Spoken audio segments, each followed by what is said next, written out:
Këto që shikoni janë foto të vitit 1973 gjatë ndërtimit të Les Halles në Paris. Fotot tregojnë qartë ndërtesa nëntokësore që zbresin deri në 5 kate nën tokë, të groposura në baltë. Sikurse mund ta konstatoni vetë, nuk janë ndërtime të lashtësisë, të mbuluara nga shtresa kulturore, term ky i preferuar i historisë zyrtare, kur nuk duan të tregojnë të vërtetën, ose nuk munden ta tregojnë atë. Mbi to faktikisht është ndërtuar qyteti më pas në vazhdim. Ky që shikoni këtu është një tempull në Indi, pjesa më e madhe të cilit ishte e groposur nën tokë dhe është zbuluar mbas gërmimeve. Dallohet në foto qartë shenjat e pjesës që ka qenë nën tokë. Shikoni këto shina hekurudhore që zbulohen mbas gërmimeve, pastrimit të dherave. Vihen re shtresat e dheut që janë hequr deri në zbulimin e tyre. Shikoni me vëmendje. Kini parasysh, bëhet fjalë për shina hekurudhore, nuk bëhet fjalë për qerre të lashtësisë. Shikoni sasinë e shtresave të dheut që kanë mbuluar ato. Vazhdojmë. Një enigmë për shkencëtarët u gjet në Shelbyville, Illinois, SBA. Qyteti u themelua, na thuhet, në vitin 1827. Një kohë tashmë sipas standardeve historike që konsiderohet shumë e vonë. Problemi është që se si ky qytet, i themeluar në një vitin 1827, përfundoi 4-5 metra nën tokë, është një mister, është një enigmë.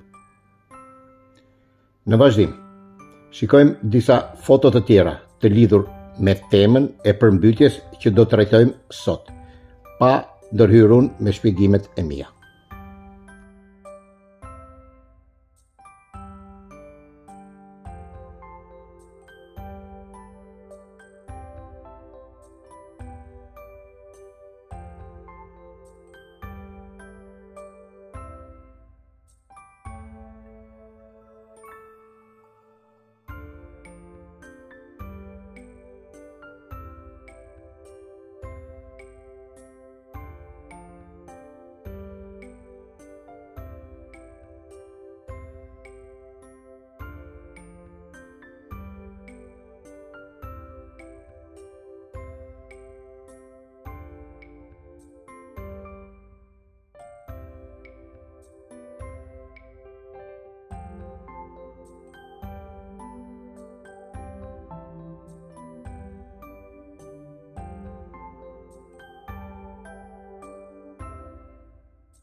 Ju kujtoj që videot në këtë kanal nuk kanë si qëllim të ndikojnë mbi mendimet, opinionet, bindjet apo besimet tuaja. Janë vetëm një këndvështrim ndryshe nga i zyrtar që na jep sistemi dhe fetë tradicionale monoteiste. Ruani etikën në komentet tuaja. Mbasi pam videon përmbytja ku zhdukën banorët, sot në këtë video do shikojmë një aspekt tjetër të qyteteve pa banor. Do shikojmë nën tokën e këtyre qyteteve. Pse dikur në botë i ndërtuan dritaret në katin përvesës? Pse shikojmë dritare në nivelin e tokës? Pse shikojmë dritare pjesërisht të varrosura?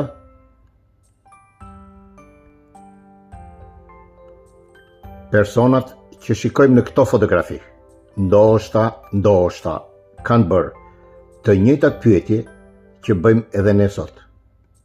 Sepse nuk janë ata që i kanë ndërtuar këto qytete.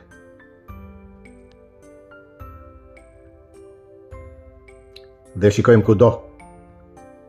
Dritare në nivelin e tokës.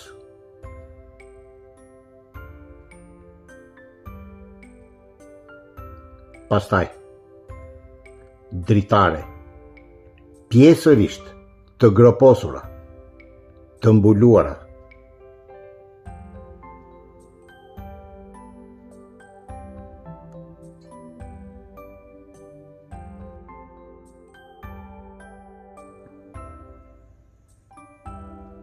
Hyrjet për në katin e parë, të ngritura me shkallë.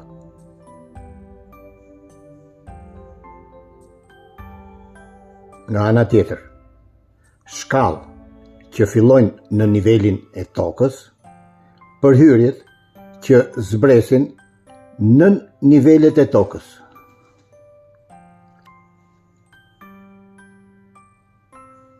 Mund t'i gjejmë pothuajse në të gjitha qytetet kryesore në botë, si në fotografi të vjetra, ashtu edhe kur ecim në për rrugë sot.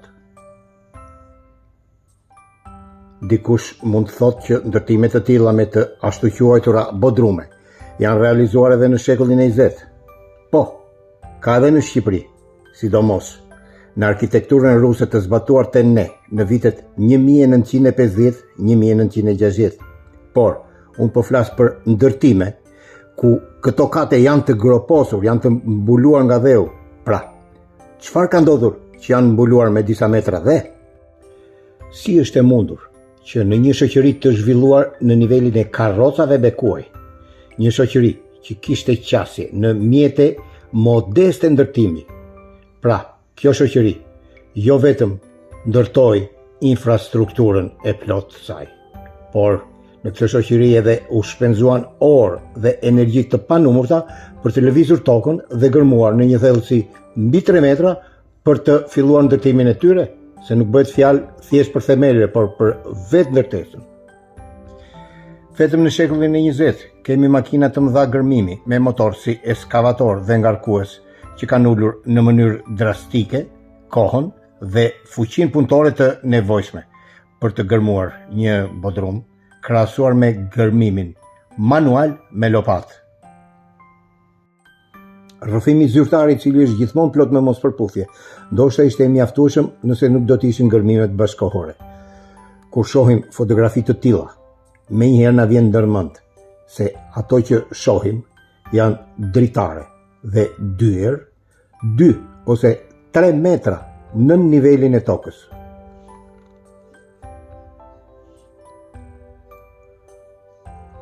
Pse ka dritare dhe dyer nën tokë?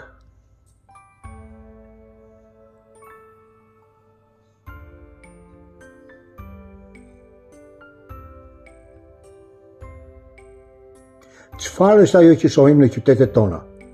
Akumulimi natyror i tokës me kalimin e kohës?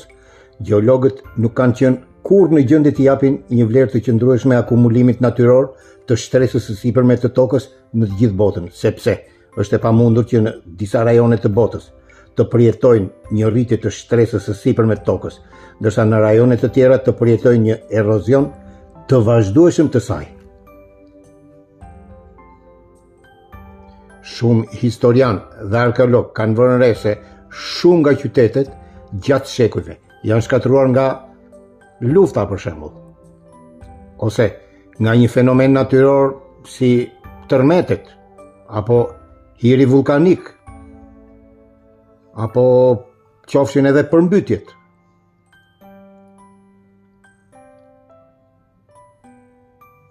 Këto nuk janë thjesht shtresa të qytetërimit të mëparshëm. Jo, nuk janë.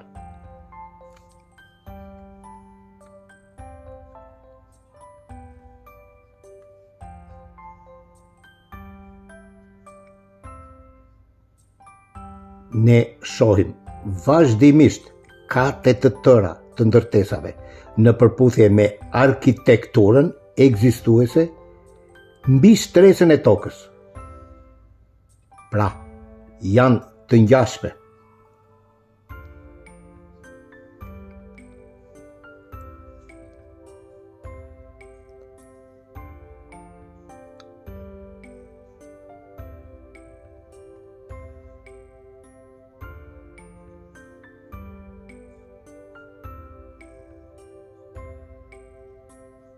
Shikoni, fini re. Ato që shihni që janë poshtë nuk janë gjurmët e panjohura të brezave të mëparshëm, por janë të njëjtës gjenerat që ndërtoi këto struktura. Dhe mbasi shikon me të vërtet këtë lloj infrastrukture të varrosur që ekziston kaq e përhapur në të gjithë botën, nuk mund të mos e të tërheq vëmendje dhe të mos e dallosh më. Është e pamundur.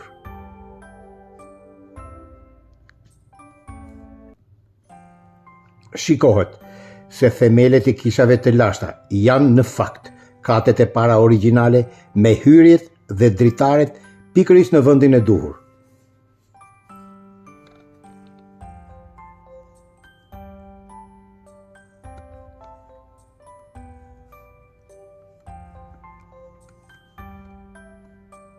Majat dhe kupolat. Ku është pjesa tjetër e strukturës? Mund të shohim mozaik që janë nxjerrë në dritë.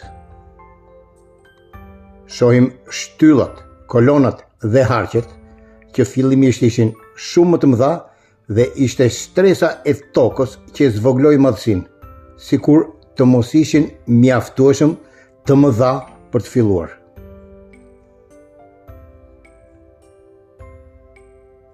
Shikojni se janë shumë interesante.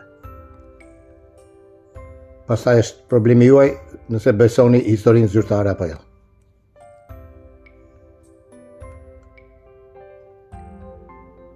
Gënjeshtarët zyrtarë të botës përpiqen të justifikojnë strukturat e varrosura duke mbushur kokat tona me histori të lashta dhe gjeologji në zhvillim e sipër. Por, për ta bëhet më e komplikuar kur ne e drejtojmë vëmendjen tonë nga Amerika. Nëse do të besojmë rrëfimin e tyre, atëherë të gjitha ndërtesat që shohim në fotografitë e shekullit të 19 të qyteteve të virgjëra të Amerikës janë ndërtime të reja sipas tyre.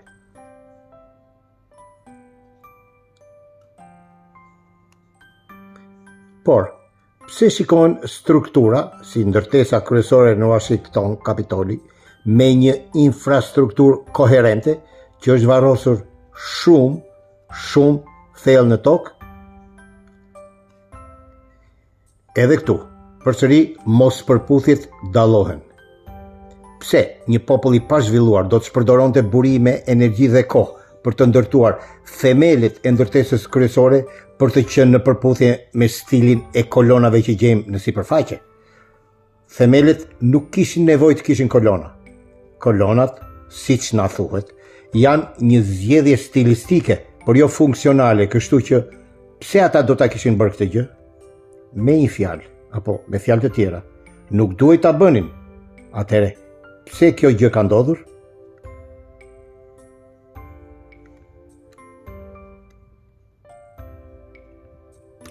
Shiheni imazhe të tjera, të cilat sugjerojnë se njerëzit e shekullit të 19 ishin në të vërtetë të shqetësuar për zhvendosjen e sasive të mëdha të baltës, siç shohim për të rrafshuar tokën dhe për të gërmuar strukturat ekzistuese dhe për të zbuluar ato.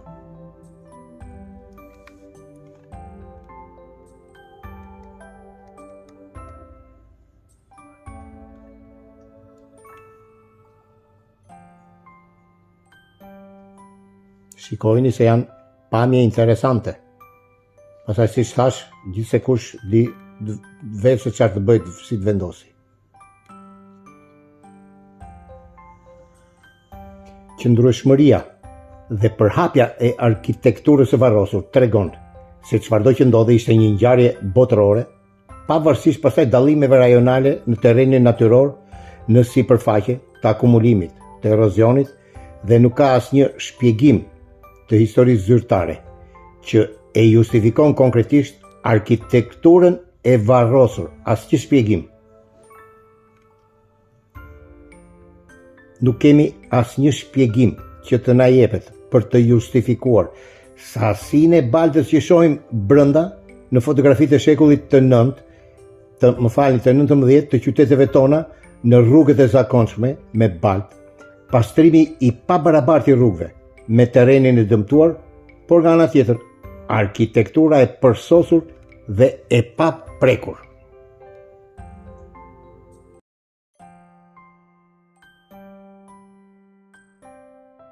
Rasti i çuditshëm i arkitekturës së varrosur na jep përfundimet e mëposhtme. Së pari, ajo që fshihet poshtë nuk është mbetje e qytetërimeve të mëparshme të hershme, sikurse duan të na mbushin mendjen. Shumicën e rasteve strukturat e varrosura janë në përputhje me arkitekturën që shihet mbi to në sipërfaqe. Së dyti, strukturat janë shumë më të mëdha nga sa dyshoi fillimisht, prandaj edhe bëhet akoma më e pamundur ndërtimi i tyre nga një brez viktorian që përdor kuaj dhe karroca. Së treti, çfarëdo që ndodhi, duhet të ketë qenë diçka shumë më e madhe dhe e përhapur, si një lloj kataklizmi natyror ose edhe artificial i krijuar. Së katërti, siç tregojnë shumë nga fotografitë, shumë qytetarë të viteve 1800, pra flasim të viteve 1800 jo të fillimit, por të periudhës së mëvonshme, ishin përgjegjës për zhvendosjen e pjesës më të madhe të Baltës. Ata sheshuan tokën, pastruan rrugët dhe gërmuan ndërtesat. Kjo sugjeron që çfarëdo që ndodhi kohët e fundit të kaluarës tyre, pra në një periudhë shumë të vonshme, jo qindra vite më parë. Së pesti, mungesa e plot e një justifikimi të arsyeshëm të historisë zyrtare, flasim për pjesën zyrtare tashmë, për arkitekturën e varrosur që shikojmë, sugjeron se ata që kontrollojnë ende gjithçka në botën tonë, po përpiqen qëllimisht të fshehin çfarëdo që ndodhi. Po qytetet e pajet që shohim në fotografitë e mëparshme, ato që pam në videon e shkuar, nëse këto qytete ishin vërtet bosh, atëherë duhet të pyesim veten, pse? Pse ishin pajet? Gjithashtu, duhet të pyesim veten se si erdhën atje të gjithë njerëzit e tjerë, këta që u morën me pastrimin e Baltës dhe gërmimin e rrugëve dhe të godinave të groposura. Në një hark, rreth 30 vjet më vonë, kur sheh një qytet që nga bosh e shohim tashmë të mbushur me njerëz, është gjë interesante. Njerëz me kuaj dhe karroca të vendosur në një mjedis të përparuar në kontrast me nivelin e zhvillimit të tyre aktual. Si shpjegohet kjo? Si u ripopulluan këto qytete? Këtë teori të ripopullimit do e trajtojmë në një video tjetër. Është interesante, padyshim, por nuk do të harrojmë që është thjesht një lloj teorie. Deri atëherë, ju kujtoj që videot në këtë kanal nuk kanë si qëllim të ndikojnë mbi mendimet, opinionet, bindjet apo besimet tuaja. Janë vetëm një këndvështrim ndryshe nga i zyrtar që na jep sistemi dhe fetë tradicionale monoteiste. Ruani etikën në komentet tuaja. Takohemi në videon e ardhshme.